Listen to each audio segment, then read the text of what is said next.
Yeah.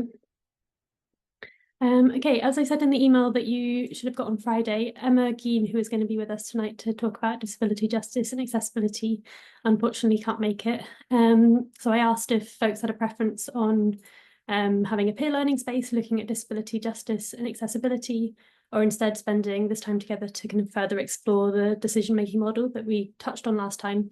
And there seemed to be a lot of interest in exploring further. So from the responses I got, it looked like there was a preference for looking at decision-making models. So that's what we're going to do. But I did also feel that it was important that we dedicated some time to looking at kind of specifically looking at accessibility. So since Emma's shared her recording of a presentation that she did in a different context, which was really kind of her, my plan is that we make this session half an hour shorter and then finish with independently watching Emma's presentation, which is about 25 minutes long. And I'll share a link to that at the end. So we'll have a kind of brief check-in and review of the activity from last week, and we'll spend some time looking more at those decision-making models, and then we'll finish up at 7. I hope that's okay with everyone, and apologies for the last-minute change. You will also have to bear with me slightly because I don't have tech support, as I just said, and there might be a few delays while I'm getting the breakouts ready and stuff like that. And I guess also this content has been built together quite last minute with a little bit less planning. I'm really confident that it will still be useful for us, and hopefully you'll find the content valuable, even if it is a little bit last minute. But hopefully that sounds okay to everyone as a plan. Let me know if there's any major concerns with that. I would really recommend watching Emma's presentation, which I'll share at the end. It's got loads of wonderful stuff in there. And it's really kind of her to share that with us, even though she's unwell. So yeah. Okay, so just a brief recap of where we are and also highlighting this change. We've had the first 2 sessions, and this is our last one before a slightly longer break over the winter break. So we've had the introductory session and we've had the Facilitation 101, which was last week. And then tonight, instead of having the hour and a half on disability justice and accessibility with Emma, we're going to have an hour looking at decision-making models, and then half an hour independently at the end to watch that recording that Emma shared on disability justice and accessibility. And then after a slightly longer break over winter, we'll come back together to look at bystander intervention, which is with my lovely colleague Snook. And I think that will be a really great one and a nice one to kind of come back together with something practical in the new year. Okay, so I am going to stop sharing screen. And we're going to head into breakout rooms now just for 10 minutes. I've combined the check-in breakout room and the kind of reflection question breakout room because we're having slightly less time together. So we will have 10 minutes in groups of 3 to 4 to check in just about anything that's present for you and that you want to share with the rest of the group. And also to reflect on that question from last time. So I'm just finding the chat, which was around, this is me doing tech and presenting at the same time, which is around if there's anything that you'd like to change about the way that your meetings are facilitated or your decision-making model. So I'm not sure if everyone will have had the chance to reflect on that. I'm aware there's probably some people who weren't here last week. Don't know if you've caught up on the recording. If you don't have anything to share, that's okay. Maybe just listen and check in, see how you're doing. You'll be with three or four people in the group, so you should have a couple of minutes each to go around. Okay, now you're going to have to bear with me while I make breakout rooms quickly. Great. Cool, that looks all good. Is everyone happy with that? We'll have 10 minutes, so until 20 past 6.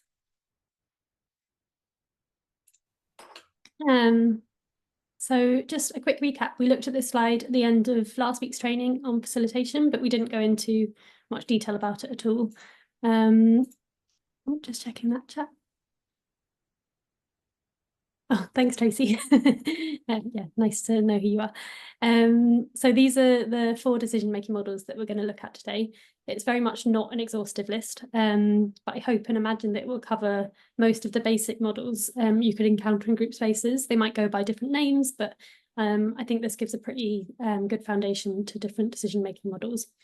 We're going to go through them all in more detail, looking at what they are and the pros and cons and what you might use them for.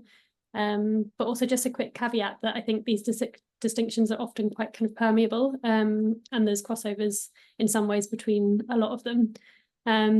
consent-based decision-making and is actually a form of consensus-based decision-making. So it's kind of an adaptation of that.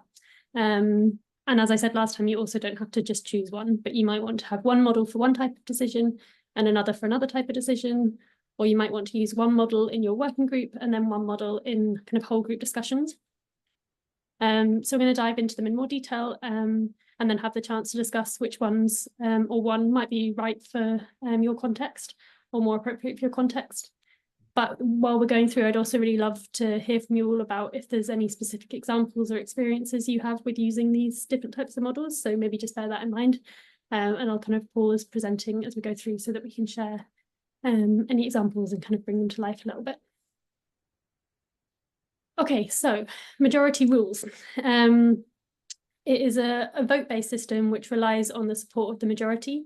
So basically a decision is made if more than half of the members of the group agree. So someone would bring a proposal for the group to vote on, the group then votes, usually kind of hands in the air or something like that. And then if more than half of the members agree, then the proposal is passed. Fairly self-explanatory, hopefully. Some of the pros, it's really time effective. You kind of skip a lot of that kind of time consuming conversation and discussion part, which means that it can be really appropriate for inconsequential small decisions. I think the example I used last time is you might want to use it if you were deciding what type of biscuits you have in a meeting, something that isn't going to come up as a massive conflict or something later down the line that people really feel like they can't get on board with.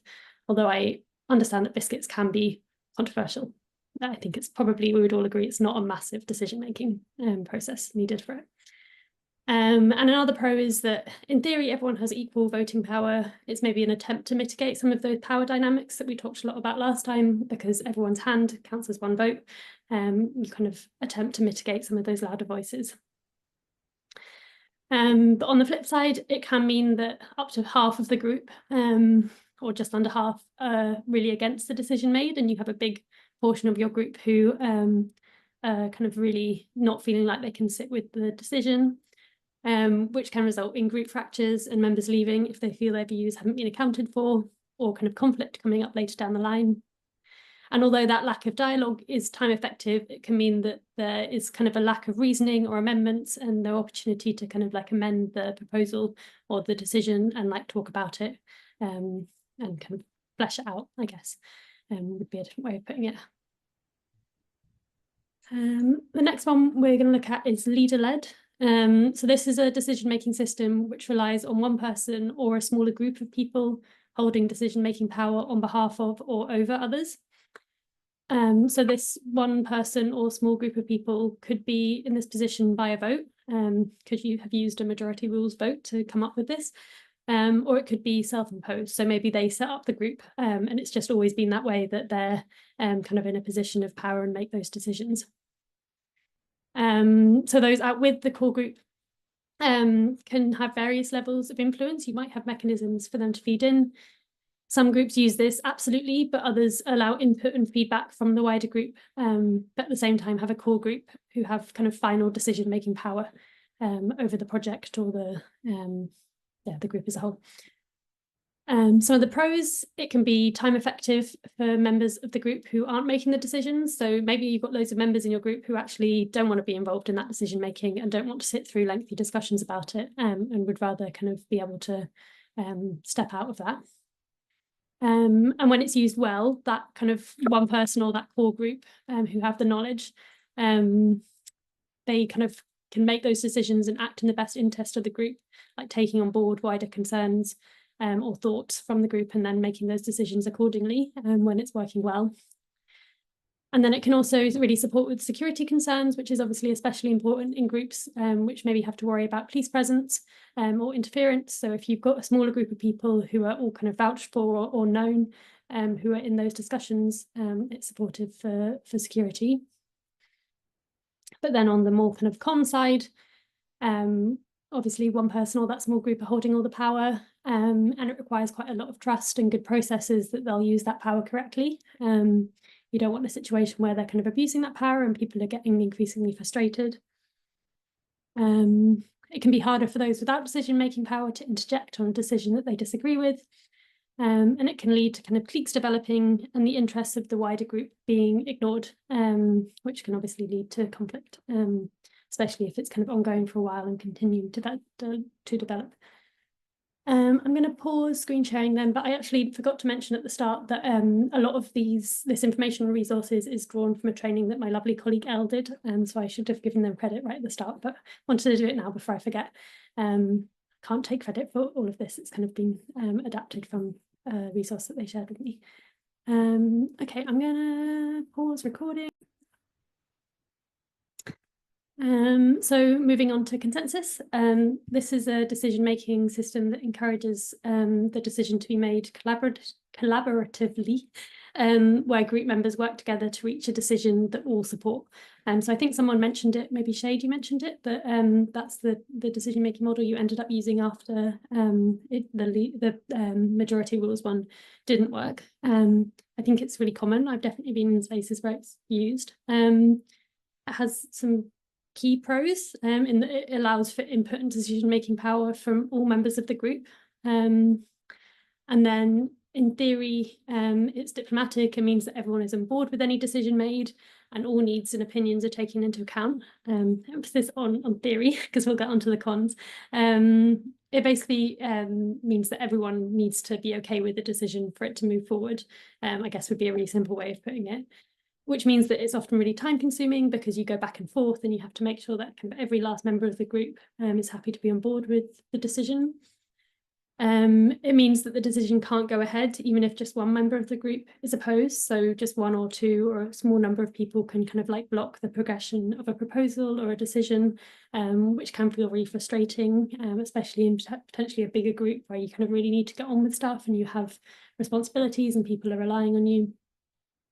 Which means that it can often lead to conflict, especially if it's the same individuals who are repeatedly blocking a decision. And I imagine that maybe people have been in a position where that's happened before. I'm conscious of time, so I'm not going to pause to ask, but yeah, like at COP, I guess that's a really big picture example of where this can be really frustrating. I'm not sure if it's exactly consensus-based decision-making that they use, but it's an example of a handful of people blocking a really important decision and stopping something that the majority want to go ahead from progressing. Which takes us on to consent, which is a type of consensus-based decision-making. So this model tries to reach a place where as many members of the group support the decision as possible. So not everyone, but as many as possible. And the decision is passed as long as everyone can live with it. That kind of like, or what is it, good enough for now, safe enough to try kind of mentality. And so everyone can live with the decision, which means there are no extremely strong opposition views or like vetoes. And it's obviously not perfect, but I would say that this is probably the model that I would recommend for most group decisions, especially ones that would have an impact on the whole group. I think it kind of, as I said, not perfect, but tries to take some of the benefits of consensus-based decision-making while mitigating some of the problems with it. So in terms of pros, it allows for that collective input without one person or a small minority being able to block a decision. And often that process of discussion or amendments, which we're going to get onto in a moment, usually means that you end up with a stronger decision than the initial proposal, because that process of compromise means that the decision is likely to kind of meet the needs and the desires of the group more than the initial proposal did. And I put this in, I'm not 100% sure if I can get completely behind it, but I think compared to other decision-making models, it has a relatively low likelihood of leading to conflict further down the line, because you've had that kind of, at the beginning, you've had that process of kind of back and forth and tried to get as many people as possible on board with it. In terms of cons, it can be time consuming, so I probably wouldn't recommend you use it for decisions about biscuit types. And it doesn't always work. So especially with particularly controversial proposals where there's loads of divergent opinions, it can actually be impossible or really, really difficult or require endless amounts of time to get to that kind of endpoint where people feel like they're able to get on board with the proposal. And it can also take quite a while to get used to. There's kind of like a facilitation guide, which I'm actually just about to share. But it is a bit complicated, and if you haven't done it before, it can feel a bit like abstract or like, I'm not sure why we're doing this, why are we like taking so much time to go through this really lengthy process. So I guess it requires a process of getting used to it, and also a process of getting members of your group on board with it. So I would say that's probably one of the main cons. So as I said, complicated. This is an example of what a consent-based decision-making process could look like. There's quite a few steps involved that you follow. It does get easier the more that you practice it, but it is like a lot. I don't think there's any getting away from that. So we'll run through it. We've only got a couple of minutes. Oh, can you still see that? Okay, just clicked on something funny. I don't think we're going to get to a process today where if you haven't seen this before, you feel completely confident with it. But hopefully it's a kind of like toe in the water, and I put some resources in the resource list that can kind of an opportunity to go into this a bit further. But essentially, and I might get this not perfect because it is complex. Essentially, you start with a proposal. So someone or a group of people bring a proposal. And either before that or afterwards, you decide who the facilitator would be. And it's important that that's someone different from the person bringing the proposal. As we discussed last week, it's kind of hard to be impartial as a facilitator. So choosing a facilitator who feels confident in facilitating this process and also isn't one of the people putting forward the proposal. And the role of the facilitator is to ensure that everyone is heard and to dictate kind of moving between the steps.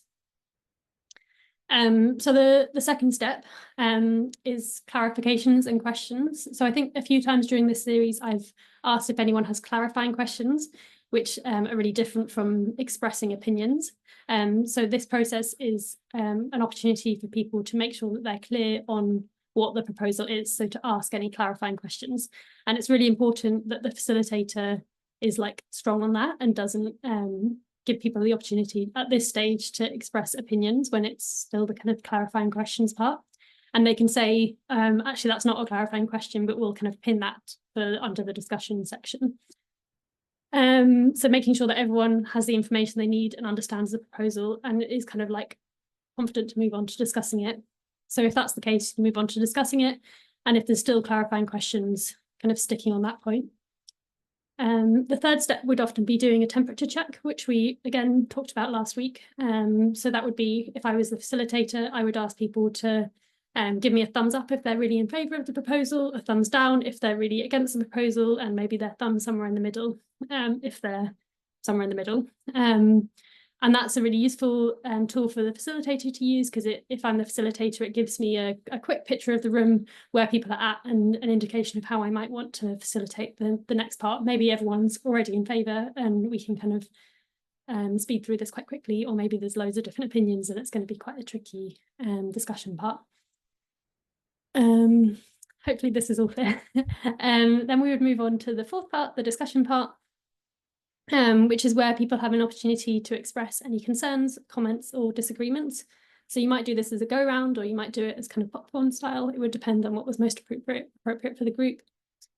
And you would discuss how those disagreements or concerns could be resolved. So it could be that the proposal could be amended to allow it to pass, or there could be people who really can't live with it, or can't live with it in its current form, but could live with it if certain amendments are passed. So going back to the biscuit example, maybe the suggestion is to get only vegan biscuits, and then an amendment would be to get 90% vegan biscuits, but someone really needs their milk chocolate digestives. And that's the amendment to the proposal, which would allow everyone to live with it. Don't know why I keep coming back to the biscuits. Maybe I'm hungry. So then you would move on to the fifth step, which would be the amendments. Yeah, popcorn style is where you don't have a go round, but you allow people to put up their hand and speak regardless of where they are, and you don't have a kind of planned planned like order to go through people speaking. It's just like, you know, how popcorn like pops in the pan randomly. It's allowing people to come in randomly, but probably still putting up their hand. Yeah, I mean, it would depend on the group. Maybe it's a really small group of people and hands up feels a bit artificial, but I would say usually you still want to do the hands up so people aren't speaking over each other, and you still kind of regain some control as the facilitator on that.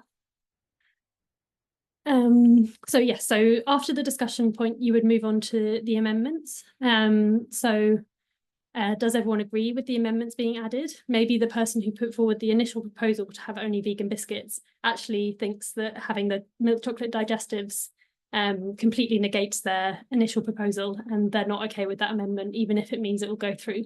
So there might be a process of going back to the discussion or doing another temperature check and kind of like circling back through step 3, 4, and 5, basically, until you get to a point where everyone agrees to the amendments being added. And then hopefully at some point after doing that circling, which can like take a little while, you would get to step 6, which is the vote. So you're not asking if everyone completely agrees with the proposal, but you're asking whether everyone can live with the proposal in its current form, including the amendments. So if yes, the proposal is passed, and then if no, you go back to discussion and you keep cycling through. And hopefully at some point you get to a point where either the proposal is passed or you feel like as a group, this proposal is not for you, and the proposal does not go ahead. So as I said, quite a lengthy process. It can take quite a while, and I would say it only is really worth it when you're going through decisions that feel like they have a bearing for your group. So that's what I mean by you might want to choose multiple decision-making models according to different types of decisions. You might not want to spend the amount of time that it takes to go through this every time you have to make a decision, and you might want to allocate certain decisions to certain groups of people or to certain individuals, and kind of like trust that that's going to be made in the best interests of the group. I've gone over quite a lot.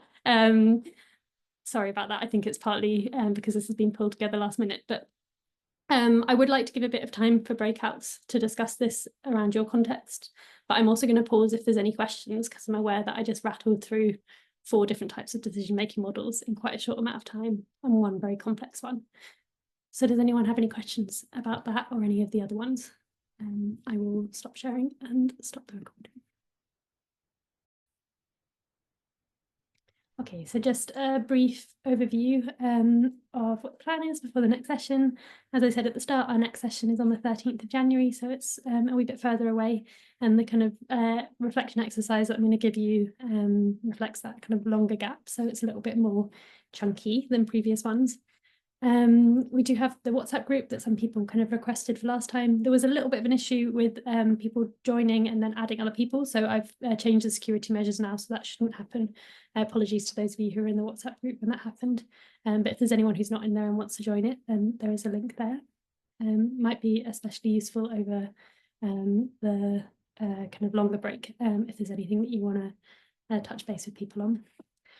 As always, please fill out the feedback survey when I close the Zoom, the one that pops up.